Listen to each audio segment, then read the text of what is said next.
Bom dia, pessoal. Bom dia a todos. Eu me chamo Pamela, sou enfermeira, sou especialista em terapia intensiva adulto. Hoje eu vou falar um pouco para vocês sobre o nosso mês de abril, que é um mês dedicado à conscientização das doenças cardiovasculares. Eu vou falar um pouquinho sobre a hipertensão arterial. Tem alguém conhece alguma pessoa hipertensa na família? Podem mandar aí no chat se conhece, tem algum hipertenso, ou tem algum amigo que é hipertenso, ou até mesmo seja hipertenso. O que é a hipertensão?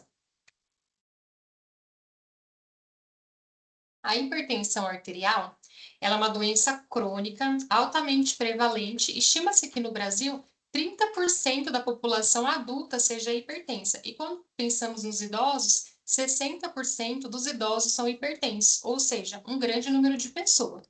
E o que é a hipertensão? O que ela faz? A hipertensão, ela é caracterizada por um aumento do fluxo de sangue dentro das artérias. Esse aumento de sangue, do fluxo, faz com que cause umas lesões, como se fossem lesões endoteliais, desenvolve um processo inflamatório.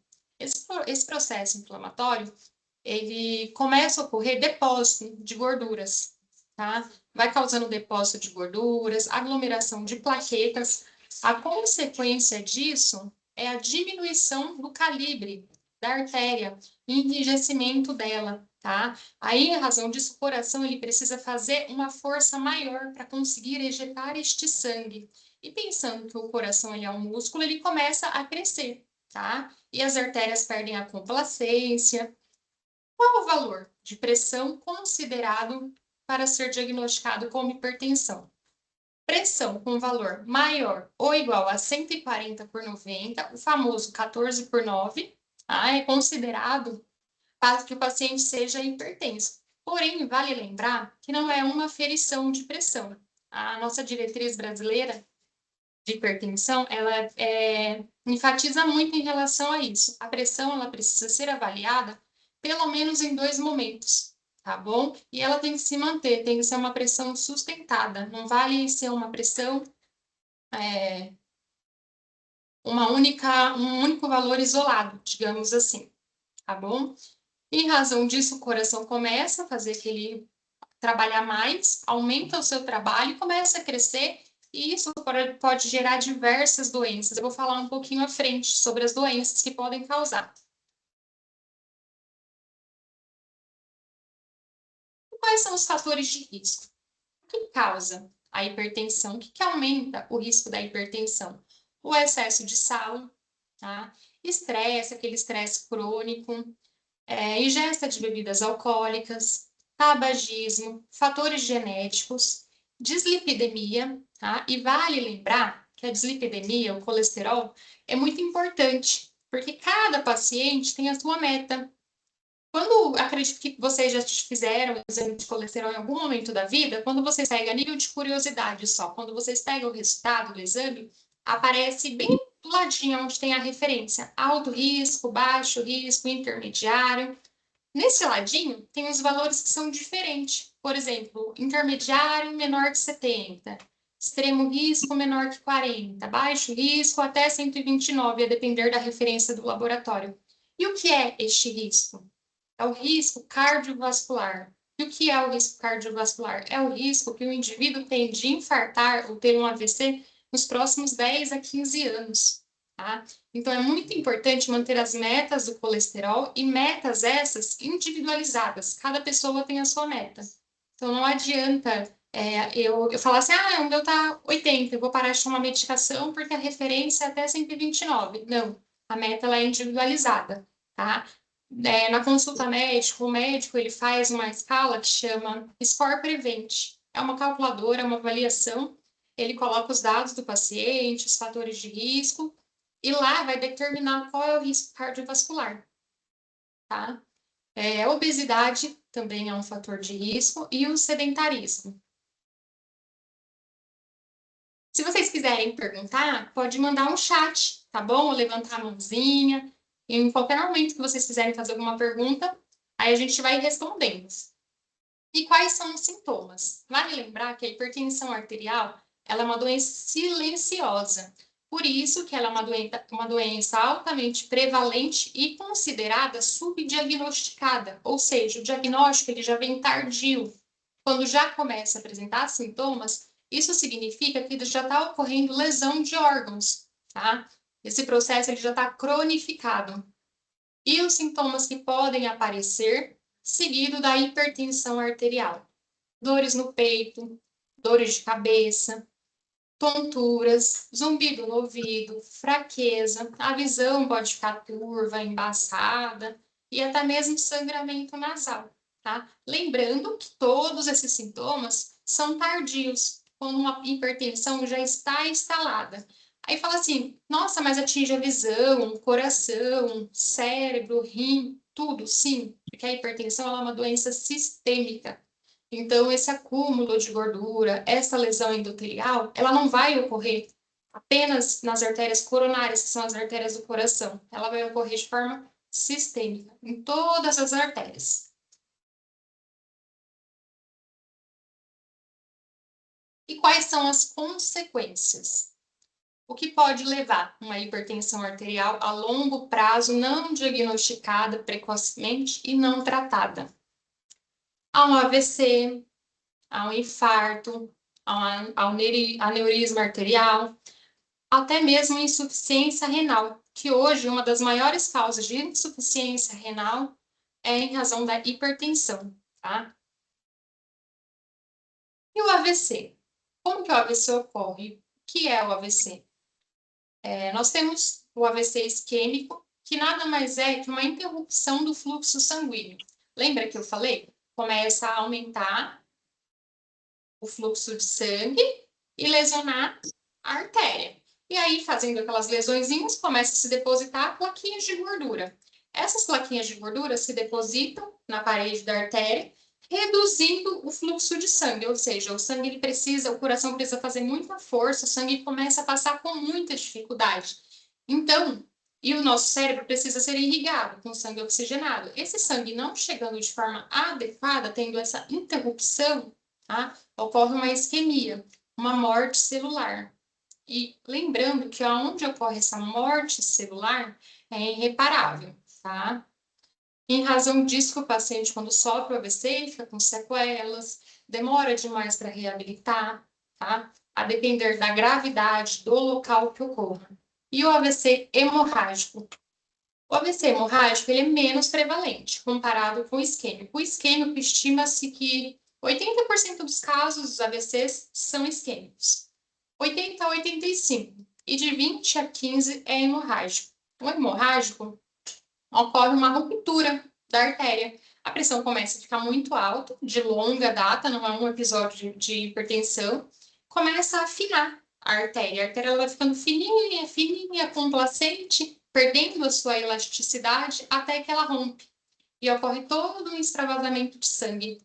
Este extravasamento de sangue é muito prejudicial. Eu falo assim, mas o sangue ele irriga. Se sangrou, irrigou, oxigenou o cérebro. Mas o que pode acontecer? Começa a formar coágulos, tá? Sangue parado, sangue fora das artérias, forma coágulo. Forma coágulo, pode aumentar a pressão intracraniana, o paciente pode ter rebaixamento de nível de consciência, pode até evoluir uma parada cardiorrespiratória. Comparado aos AVCs, esse é o mais grave, tá? Aqui, ó, vocês conseguem ver na imagem? Ó, aqui ocorreu trombo, em toda a área teve uma morte celular, fez a anópsia. E lembrando que as áreas próximas, elas começam a receber pouco sangue, que a gente fala que é a área de penumbra. Essa área, também se não tratada, pode evoluir com isquemia, tá bom? Por isso que o diagnóstico tem que ser precoce da hipertensão para prevenir que isso possa ocorrer. E o AVC hemorrágico tem todo um sangramento. Ocorre um sangramento e começa a formar coágulos. A depender da gravidade, precisa até fazer cirurgia, tá? Para fazer descompressão cerebral, porque o cérebro começa a inchar, tá bom? E o infarto? O infarto, a linha de raciocínio é a mesma. Ocorre a obstrução, lembrando que temos diversas artérias coronárias, coronária direita, coronária esquerda, circunflexa. A depender de onde ocorre essa obstrução, vai ser a área do infarto, tá?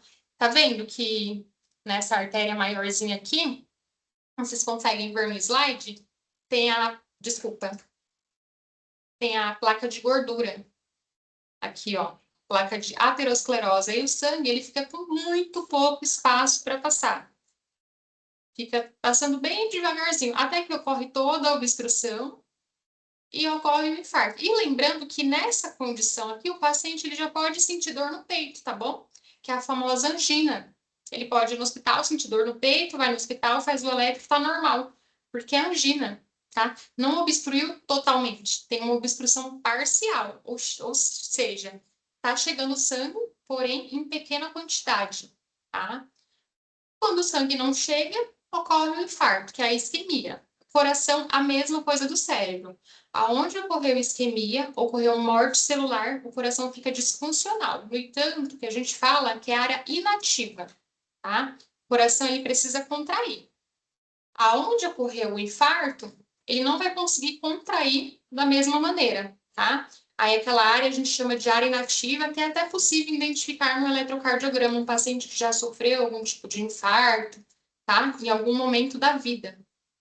E isso pode levar à insuficiência cardíaca, porque o coração não vai conseguir fazer aquela força para ejetar o sangue, tá? Em razão dessa área inativa. Justamente por isso que coloca os stents para abrir o fluxo, a importância de procurar o serviço de saúde o mais rápido possível em caso de dor torácica, em caso de uma emergência hipertensiva, tá bem? E o aneurisma arterial? O que é o aneurisma arterial? O aneurisma nada mais é que uma dilatação. Vocês conseguem ver no slide que a artéria está bem dilatada, ela está bem grande? Imagina, chega sangue com muita velocidade, a artéria ela começa a se adaptar. E ela começa a esticar, como se fosse uma bexiga. A gente pega uma bexiga e enche ela, depois esvazia, ela não fica grande, complacente. É exatamente isso que ocorre no aneurisma, tá? E o que pode acontecer de muito grave é a ruptura. Lembrando que a gente está falando de artérias. Artérias, ela tem uma pressão de sangue maior. Então, uma vez que uma artéria se rompe, o paciente ele pode evoluir até a óbito, a depender de qual artéria for, tá bom? E como é o diagnóstico? O diagnóstico, para diagnosticar pressão alta, a gente tem que aferir pressão, né? A indicação, de acordo com a Sociedade Brasileira de Cardiologia, pessoas com mais de 20 anos, que não têm história pregressa de hipertensão, precisa aferir a pressão pelo menos uma vez ao ano. E já pessoas com história, meu pai é hipertenso, minha mãe é hipertensa, pelo menos 2 vezes ao ano. Tá? E em caso de suspeita, eu estava com muita dor de cabeça, fui no pronto-socorro, minha pressão estava 14/9. A hipertensão ela pode ser secundária. A dor, a ansiedade, a estresse, a diversas coisas. Então, o que a gente orienta? Pode comprar um aparelho de pressão, aferir a pressão 2 vezes ao dia, tá? Por 5 dias. Faz um controlezinho, a gente chama de monitoramento residencial de pressão arterial, leva para o médico, ele avalia, calcula a média e verifica se realmente foi uma pseudocrise hipertensiva, que é uma crise isolada, ou se realmente está hipertenso, tá? E qual é a melhor forma de aferir a pressão? A indicação é que sempre coloque o braço em cima de uma mesa, descruze as pernas, encoste os pés no chão, tá? Não pode ter realizado atividade física. Se, eu vim da academia, já posso aferir minha pressão? Não. A indicação é pelo menos 90 minutos após a atividade física. Sentou, bexiga vazia, não pode estar de bexiga cheia também. Se tomou café, espera pelo menos 30 minutinhos, afere a pressão. Essa é a melhor forma, a forma correta de fazer em casa, tá bom? E o tratamento? O tratamento ele pode ser realizado de forma medicamentosa. Para hipertenso, a indicação, de acordo com a Sociedade Brasileira de Cardiologia, é medicamentoso. Porém, tem pacientes que não toleram a medicação. E, em razão disso, que 30% dos pacientes abandonam o tratamento. Ocorre um evento, imagina que seu coração está por... Lembra que eu falei que o diagnóstico ele é tardio, é uma doença subdiagnosticada? Então, às vezes, demorou um ano para ser diagnosticado. Imagina o coração trabalhando com aquela pressão por um ano, por 12 meses. Quando você abaixa a pressão, começa a tomar medicação, você começa a passar mal. É um evento que a gente chama de síndrome da pilha fraca. É o tempo que o coração ele precisa se adaptar com a medicação. Eu acredito que vocês já ouviram falar, aquela pessoa que fala, mas eu me sinto super bem, minha pressão é 15/8 e eu não sinto nada, eu me sinto super bem. E é exatamente isso que acontece. Em razão disso, as pessoas abandonam o tratamento. E porque é uma doença que não causa sintomas, quando começa a causar sintomas, é porque ela já evoluiu para uma doença crônica, a grande maioria abandona o tratamento, tá? Mas o tratamento ele é medicamentoso, através de medicação, e o não medicamentoso, através de mudanças de hábitos. E a avaliação médica, que é extremamente importante também, para seguir o acompanhamento.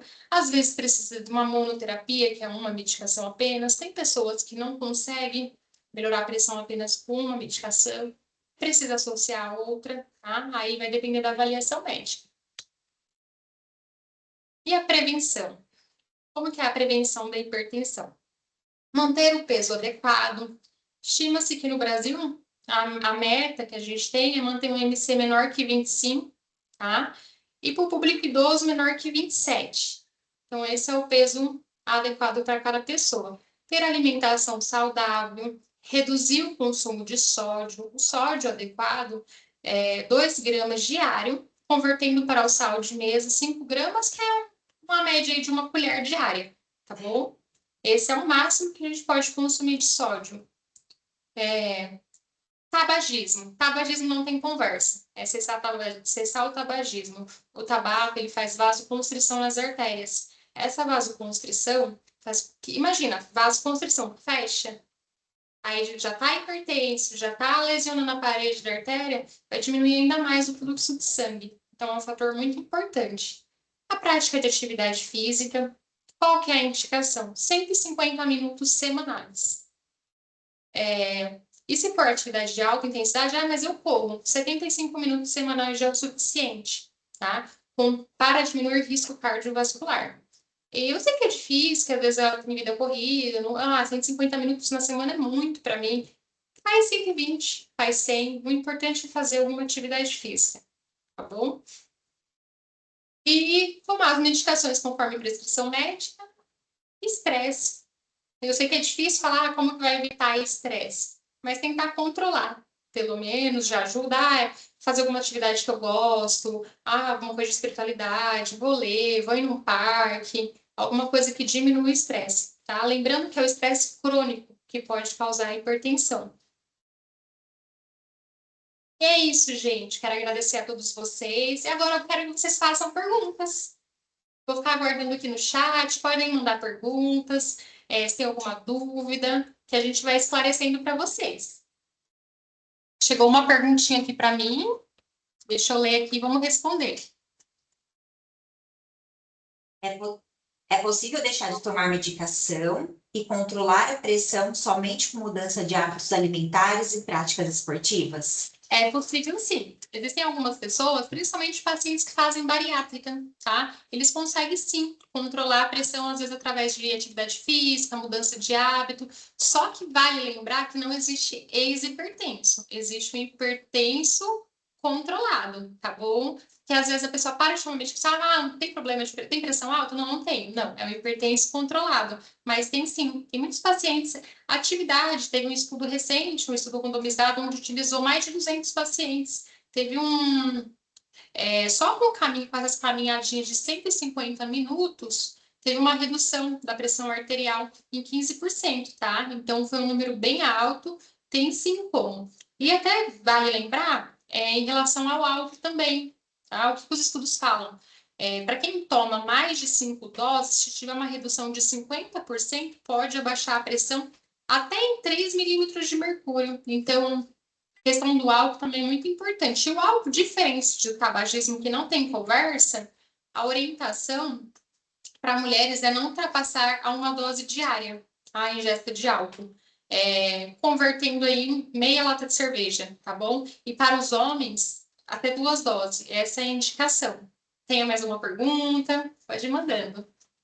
A Gisele e o Matheus perguntaram qual é a maior dificuldade que você encontra para que os pacientes possam seguir o tratamento corretamente e como você orienta eles nesse caso. Eu acho que a maior dificuldade para o paciente seguir o tratamento é ele entender a complexidade da doença. Uma vez que o paciente consegue entender o que é a doença, eu acho que hoje seja o maior desafio no Brasil e no mundo. Lembrando que, como eu falei para vocês, a cada 3 mortes no Brasil, uma é por doenças cardiovasculares. As pessoas elas não têm conhecimento na doença, então o maior desafio é tentar orientar e o paciente entender a importância para manter aquela pressão. E lembrando que a pressão é como se fosse o colesterol. Cada paciente tem a sua meta, tá? A meta geral. Um paciente não tem comorbidade, qual é a meta? Manter uma pressão menor que 13/8, tá bom? Teve até atualização recente, no ano de 2025, ano passado, a nossa diretriz de hipertensão. Se vocês quiserem colocar na internet, eu acho que vale a pena, sim. Ela é bem simples, tá? Ela é grande, mas ela é bem simples. Cada um consegue identificar. Ela fala sobre todas as orientações, as melhores orientações, tá? E essa diretriz, ela fala sobre os valores de pressão arterial para o idoso, que é um pouco mais, a gente tolera um pouquinho mais, para o paciente jovem, e lá fala sobre a pré-hipertensão. Pacientes com pressão maior que 12/8 já é considerados pré-hipertensos. Mas por quê? Vai ter que tomar remédio? Não, não vai ter que tomar remédio. É mais para conseguir filtrar essas pessoas. Como o Brasil está com um grande número de pacientes crônicos com hipertensão, pacientes que não tratam, eventos cardiovascular, a cada 10 minutos uma pessoa infarta no Brasil. Então, eu acho que o maior desafio é exatamente esse, conscientizar a importância. Tem mais uma perguntinha aqui do John. Se é mito ou verdade? A pressão diastólica aumentada é mais perigosa que a pressão sistólica aumentada? Não, é mito. É mito. O que acontece é que um paciente que tem uma pressão sistólica, a pressão sistólica é alta, que sobe. Por exemplo, 14/8. A sistólica é a 14 e o 8 é a diastólica para os outros participantes.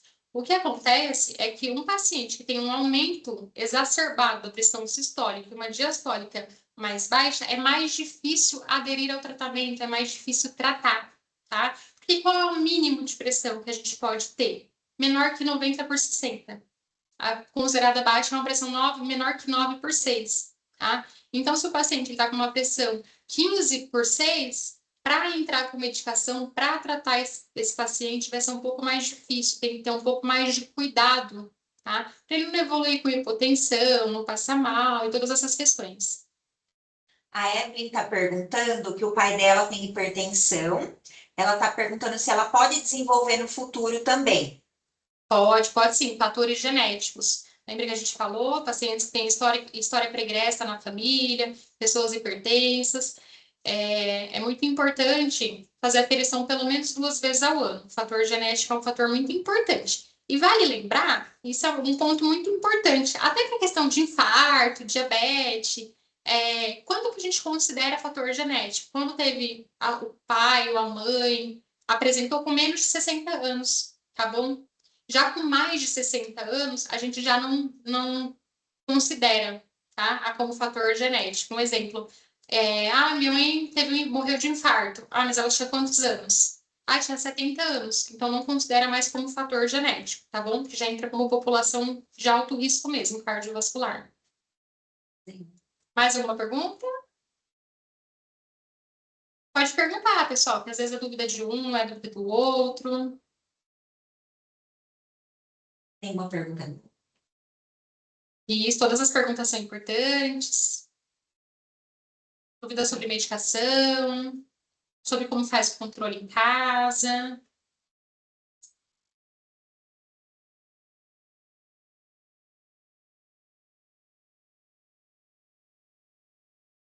Fazer uma pergunta? Então é isso. Na verdade, eu quero agradecer a Pamela, né, enfermeira aí da medicina preventiva, especializada em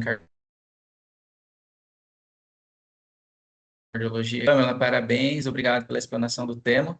Eu que agradeço. Que o pessoal, acho que pôde aproveitar muito aí essa explanação. Se tiverem ainda mais alguma pergunta, podem lançar aqui no chat, fazendo um lembrete aí da lista de presença, né? Quem não preencheu, preencha. Esse QR Code que está na tela é da avaliação da satisfação, então só apontar a câmera de vocês vai direcionar para a pesquisa de satisfação, é importante vocês preencherem. E Quem preencher a lista de presença vai estar concorrendo depois a um sorteio de um brinde aí da Unimed, tá bom? Então é isso. Muito obrigado, equipe da Medicina Preventiva. Obrigada, Pamela. Obrigado a todos. E um bom dia para todos. Eu que agradeço, John. Fizeram uma pergunta sobre aparelho de pressão, eu vou mandar no chat o nome de uma indicação de um aparelho que é muito bom. Tá bom? Para ferir pressão em casa. Tem mais alguma pergunta, Lu? Não. Agradeço a todos, viu, pela participação, pelo tempo disponível. Eu espero de coração que eu tenha ajudado vocês de alguma forma. E agora vocês já sabem, né? Hipertensão é uma doença crônica, não tem tratamento, não tem cura, então não existe um ex-hipertenso. Tá? Que fica essa frasezinha no coração de vocês. Agradeço a todos vocês. Tenham um ótimo dia.